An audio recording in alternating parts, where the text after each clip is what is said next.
So when I was 8 years old, as any kid wants, you want your Legos, and I wanted the Lego Star Wars Death Star, which had just came out, and cost about like $400. And I asked my dad if I could get it. He said I could, but with one caveat that I would have to pay for it. And welcome to the Build with Harbor Lockers podcast, episode number 1, a podcast that features a mix of conversations with locker innovators and entrepreneurs discussing trends and opportunities with lockers. Today, I'm super excited to kick off our first episode with Jack and Steve from TeenHustl. You might have seen Jack before on the stage on Shark Tank, his lemonade stand to those sharks and really empowering individual kids to start their own micro businesses. Now today, Jack and Steve have started a new business called TeenHustl. Let's dive in. Hey everyone, welcome. This is Van. Today we're here on the first episode with the Build with Harbor's Locker podcast. Hi Steve and Jack, welcome to Build with Harbor Lockers. Really excited to have you here. And I've been really excited to bring you onto it, and that's why we brought you onto the first episode of our podcast. You guys have been key to us over the last few months working together, and the energy that you've been bringing to Harbor and the community that we've been working has been awesome. So thanks for coming in. And what's been the best things that you guys been doing this morning and out there in Boulder, Jack?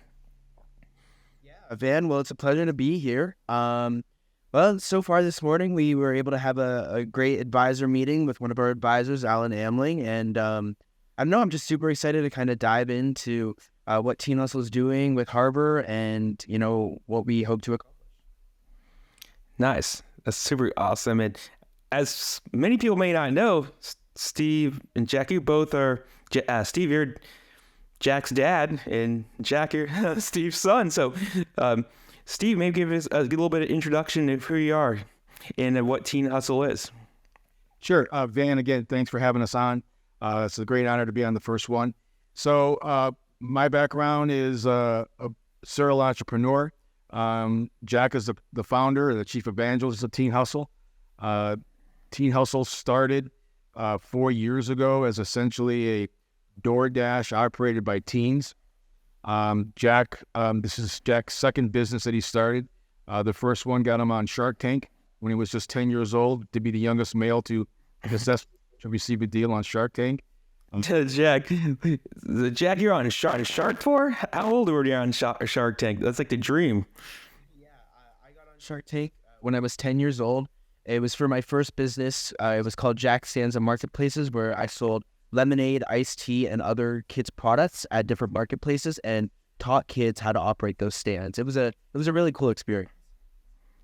And when you're 10 years old, you're starting, I know a lot of people start lemonade stands and things, but they never made it to Shark Tank. So I know that's kind of like, you mentioned your dad, as a serial entrepreneur, Steve was saying, they're like, how did that even come to life? Like going from lemonade stand to all the way to being on the screen on Shark Tank. Yeah. So when I was 8 years old, as any kid wants, you want your Legos, and I wanted the Lego Star Wars Death Star, which had just came out, and cost about like $400. And I asked my dad if I could get it. He said I could, but with one caveat that I would have to pay for it. And I was like, okay, let's see, how am I going to make any money? And I remembered I had ran a lemonade stand with some neighborhood friends a little while back, and I thought, okay, let me do that. But if I'm going to make $400, I'm probably going to need to put it in a more popular area than just like out in front of my house. So I got the proper licensing and got it at my local farmer's market. And I operated that for about 12 weeks over the summer, and ultimately made about $2,000 in revenue selling lemonade and iced tea. And that was a great experience and really great introduction to the world of entrepreneurship, and kind of unlocked a whole world for me that I didn't really have any access to or any thoughts that I could access. So that was great. And I wanted to provide that kind of realization to other kids. So in my second year, I created jackstands.com and taught other kids how to operate those stands at different farmers markets. I would teach them how to green serve the customer, how to make change, all the ins and outs of running the stand. And we go through a mini profit and loss statement at the end of the day to figure out the revenue, expenses, profit, and tips. And it was really a holistic experience to kind of operating your own stands and being in charge of something. And so I operated that for 3 years. And then reached out to some other young entrepreneurs I got to know to sell their products at my stands. And then from there, I got on, I had an article in the New York Times, went out to New York for the Today Show, and ended up attending an open audition for Shark Tank, and ended up landing on Shark Tank. So it was really a great experience. I loved working with other kids and kind of spreading youth entrepreneurship and all of the great lessons that come. That's incredible. And Steve, you're on for the whole journey, huh? You're like, hey, Jack, P&L, or then did you put a limit of how many Legos you can buy? It seems like Jack goes $2,000. His Lego budget kind of increased. That's right. I just carried his bags. So it was all him. He did most of the talking on Shark Tank and really killed it. So nice. And now today, Jack, you're started a new concept called TeenHustl. Kind of tell us about that and how that kind of came to life as you kind of moved on from your different stages, from the lemonade stand to helping others, people start their lemonade stand and selling items there, and then in a Shark Tank. So what kind of originated the TeenHustl concept? Yeah, absolutely. So ultimately, I ended up operating Jack Stands and marketplaces for about 5 years. And as I entered high school, I wanted to create a new business that would appeal to teenagers rather than the younger demographic I was working with before, like 7 to 12-year-olds. And it was around that time when I was researching, what opportunities existed, that I learned from my dad that decades ago, millions of teens used to have their own business in the form of paper routes. They would wake up early, they'd buy their papers, deliver it, they'd have a route. But those opportunities that taught those different life lessons don't really exist for teens today because of the internet. So I wanted to try to bring back those opportunities for teens, but updated for today's gig economy. And so that's why I initially started TeenHustl. And over the years, TeenHustl has taken a lot of pivots and turns and kind of really focusing its true mission. We started out, like my dad said, as kind of a DoorDash delivered by teens. And we've made several pivots, but now we're focusing on last mile delivery of packages and neighbor-to-neighbor deliveries. That's awesome. And you guys, it's cool. So you kind of been taking this nimble approach, looking at trying different concepts, DoorDash delivery and different things. And now you, Steve, how did you guys kind of go about these directions and choose where you are today, as you've been kind of building out the concept? So when we were looking to expand beyond our initial couple of areas for TeenHustl, as it was a DoorDash delivery service operated by teens, we saw that since restaurant delivery, food delivery is a timed delivery function, that requires a certain level of management and overhead. And so in order to try to scale more quickly, also get more into the market without a whole, as much cost, we just started looking around what other services we could offer. And so that's where we came across first Amazon returns. And so we could pick up at home, TeenHustlers could pick up at home Amazon returns from customers and then deliver them to our local Whole Foods. Now we have a relationship with an Amazon warehouse where we could drop those off. So we saw that. We also saw that on sites like Facebook Marketplace, but more in particular Nextdoor.com, where neighbors are able to sell their no longer wanted items to other neighbors, but it's just such a manual process.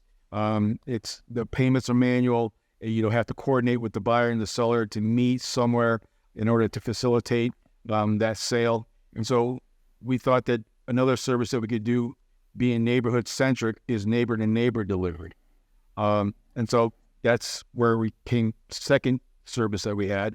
And then finally to where we're at today, we were researching lockers and went to the home delivery show in Philadelphia last year, and saw that there were some providers that are offering lockers that don't require internet, access necessarily, or power. And so that just, in our mind, released the opportunity to have lockers in different spaces and use that as our kind of a hub between neighbor to neighbor, Amazon returns, having customers either drop them off or we pick them up, and things along those lines. So that's how we got navigated into the locker, and we got very, very lucky. We met with one of the companies, turns out to be local to us, Kiosk Information Systems, and we had a meeting with them. They liked what we were doing, but wasn't really necessarily their space. They're also the ones that provide all the Amazon return kiosks for Whole Foods. And so we, one of the head of sales said, you should look up and connect with Arik Levy. And the locker godfather himself. Exactly. And then, so we did some background, got educated on that, saw what he did with, Drop Locker, navigating to Luxor One. And then we just happened to come across Harbor in that experience, and then connected with you. Man, it's quite the story, going from Amazon returns, going to the home delivery world and putting all these pieces together. And one thing about, lockers specifically around the United States is, there's not over 20,000 lockers in the United States, but a lot of them are the Amazon lockers or the Luxor One multifamily lockers at retail stores. When you start thinking about putting lockers around the streets and use them as these points, it's pretty innovative. Where'd you guys kind of, think of those ideas? We've been thinking about our side. We kind of sleep and eat and breathe lockers, and we see them in other markets and things. But how do you even kind of connect the dots of thinking, wow, we can use lockers as this utility benefit to your business? Well, that's a great question. When we pivoted over to Amazon returns and neighbor-to-neighbor delivery on Nextdoor, we turned one of our garages into what we call our first Amazon garage hub. And the idea there was teens could navigate the various neighborhoods around where we're at, pick up these packages, but they need to deliver them somewhere. And we're going to deliver them to Amazon, so we need to kind of have a waypoint. And so we looked at garages.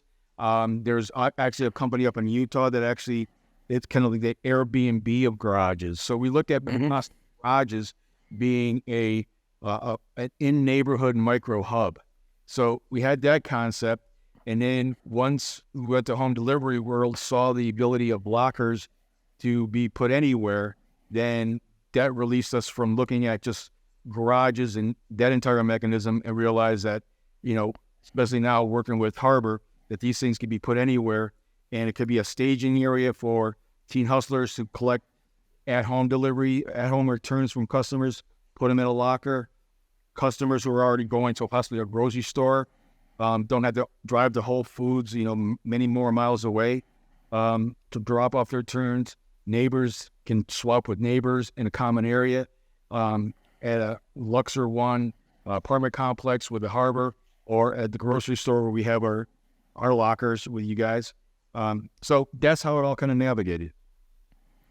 And that's awesome. And I know Amazon returns is part of the business. You have the new offerings that you kind of moved into in the neighborhood marketplaces. And what do you kind of think? I saw an article come out this week where Amazon has passed UPS and FedEx as the major carrier. So it looks like you're kind of connecting the dots in the right stages at the beginning with the Amazon. And I always know, like, my wife, she shops at Amazon, and I get these returns that she sets aside at our house, and it says, hey, I'm gonna go return this someday with an asterisk. And she even goes into the return portal, creates the return.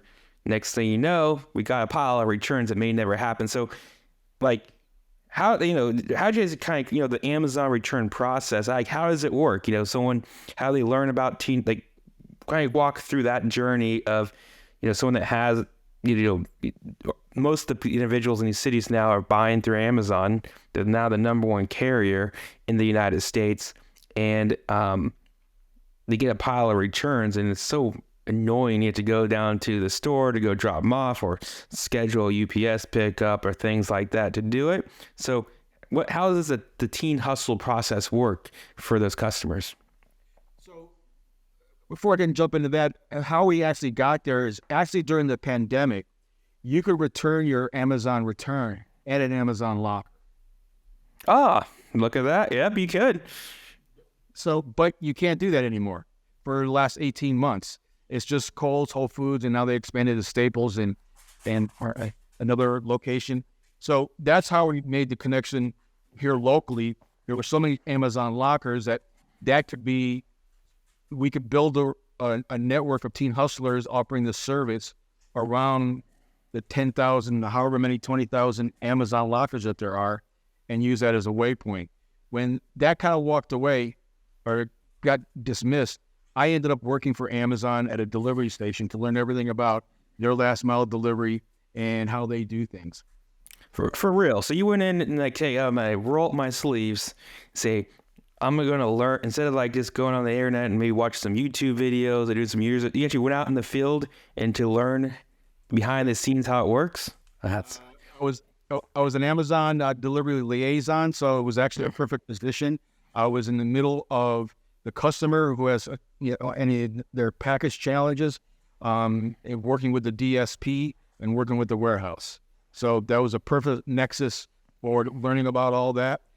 We also found one of our co-founders from that experience. So that was a great experience. Just, how do the customers, the individuals in these cities that have a pile of Amazon returns, how's like the TeenHustl approach work? Do they pay a membership fee or they do a request? How do because sometimes you may not need it every day. So I know I like the concept, what Jack was kind of explaining, reinventing the paper route, but I just want to kind of go a little deeper in understanding how that kind of works for the customers. Sure. So the customer has two options. One is on a per use basis, and so they pay $1.99 if they dropped it off at a TeenHustl / Harbor Locker, return locker location. Well, that would be $1.99. If it was at home pickup, it would be $2.99. And we are working on a subscription model for either 6 month or 1 year free, which will probably coming around in May with the ad offering. Awesome. And you mentioned, you're one of the founders on the team, and you guys have done a lot. Jack, you started these businesses. Why did you guys need to bring on another co-founder? We wanted to bring on another co-founder because Jack just graduated high school this past year. So I'm actually attending college out of state. So what our idea was with that is kind of get some insight. This particular co-founder who my dad met working at Amazon had, some insight into things that we didn't. So he was just valuable nonetheless, but also kind of building up a core team that could help, run the day-to-day and, just kind of building up a core team so that when I left, we wouldn't have any problems operating. So that's kind of why we felt it was necessary. Yeah, Jack is a chief evangelist, so he's the face of TeenHustl. He trains the teen hustlers. He speaks on behalf of TeenHustl, along with being the core part of the management team. We wanted somebody that was more operation last mile oriented. So that's where PJ came in from Amazon. We have one other co-founder who actually knew as a teenager, but is finishing up his computer science degree at the University of Colorado. And Aiden, and he's the ones that been developing our apps that interface with Harbor. Yeah, I think that's a big component, getting the right people on the team to offset it and really bring it in. And that's a great, kind of segue, kind of building on Harbor and kind of how's been that journey, from us initially kind of coming across Harbor through kiosk systems, going through ARG and kind of learning it. How was it been like building up to Harbor today to now having your app in the App Store? So first off, I want to say working with Harbor and what Luxor and Harbor has created, the opportunity is, I'm a serial entrepreneur, so I've been doing this for a long time, seen a lot of different things. This is a totally unique opportunity. The opportunity to build on a set of, lockers in this case, but with the background over 15 years of doing it and being the most successful at it, and working with you, Van, getting us, whatever we need as quickly as we can to need it and supporting us. I've never run into a situation like this, and very rarely have read anything close to this where the relationship is symbiotic and it's really supportive on both sides. Well, dog break is now officially over. We got the dogs fed. Amazon deliveries arrived. We hope we may need to return it, depending on what it is. Cyber Monday returns are now coming in. We're recording this on Wednesday. It's been a couple of days. So hope you guys didn't spend too much money on Amazon during Cyber Monday. But, kind of going back to that symbolic relationship, with us, the true partnership framework of, us deploying these lockers as a partnership and you helping identifying the locations, and then us charging no usage fee to deploy the lockers in the transactional base. I was just wondering, currently you're in the Boulder market. What's the main vision for TeenHustl? Where do you see yourselves in 10 years from now as you're building this out? Yeah, do you want to add to that? Yeah. I mean, in terms of where we'd like to go, what I wanted to do, my mission through my first business and now my second business has really been to impact as many youth as I can and provide them with these valuable opportunities that teach about entrepreneurship, business, financial literacy, and those kind of skills that you don't really find elsewhere, or that can certainly be challenging to find elsewhere. So in terms of where I'd like to go, as many locations, as much, widespread impact, hopefully across the country, as we can, and in different harbor lock the locations, helps, If I could, when Jack was researching this, we found that an early stat was in the early 1980s, there was almost 1 million teens, boys and girls, who had their own paper route. And with the advent of the internet... Was that 1 million? 1 million.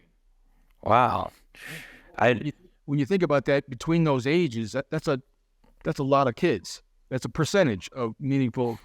Yeah, I remember I never was on the paper route myself, but one of my buddies, he had a paper route, and, I was like, man, that's a lot of work, and I was 14 years old. I was riding my bike around.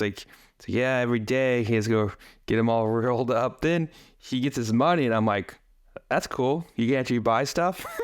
So you had the nicer bike and all the cool stuff. Man, maybe I need to get a paper route. Yeah. So our grand goal is exactly what Jack said, but the grand goal is to try to approach, the 2024, 2025 version of having 1 million kids being teen hustlers, all delivering to and fro of harbor lockers. Yeah, and for the kids listening into this, how do they become, say if someone's parents listening to it, hey, I want to teach my kid, some business and, responsibility, or kind of and even make some money, how does a teen or join TeenHustl? What's the process for that? If they don't exist in a city that you're in, or how's that kind of the process work for that? Yeah, well, they can go to teenhustle.com and reach out to us. And, obviously, if they're in an area that we're in, we'd love to, work with them to see how they can join. And if they're not, then, we'd love to bring TeenHustl out to them. So, we can hopefully work to make. There's a link on the site for, how to become a teen hustler, and you can actually fill out an application. And if you do, and we're not in your area, we'll keep that on file such that when we do, we'll reach out. Awesome. And now you guys have been doing TeenHustl for a little bit here. So before you started TeenHustl, what's something you wish you would have known before starting it that you've learned?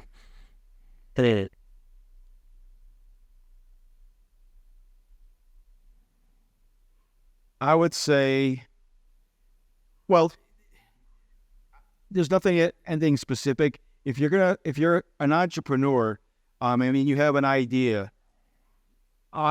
Day one, minute one, you have a problem because you're trying to create something from nothing, essentially. And so it's all about, a set of solving these problems, executing, moving forward, being creative. And it's just a problem-solving endeavor that really never ends. So I wouldn't say I've been doing this for a while. In this particular case, really haven't, anything pop in my head, but it's just a set of problems and also luck. And I would call out, working with you, Van, and Harbor and Luxor. That was luck. Yeah, it's all about the hard work, timing, luck, getting those three things together at the right time, it's a perfect execution. So, as we're going to get wrapping up the podcast here, is there anything I should have asked but didn't you would like to share with the audience? I think I'm good.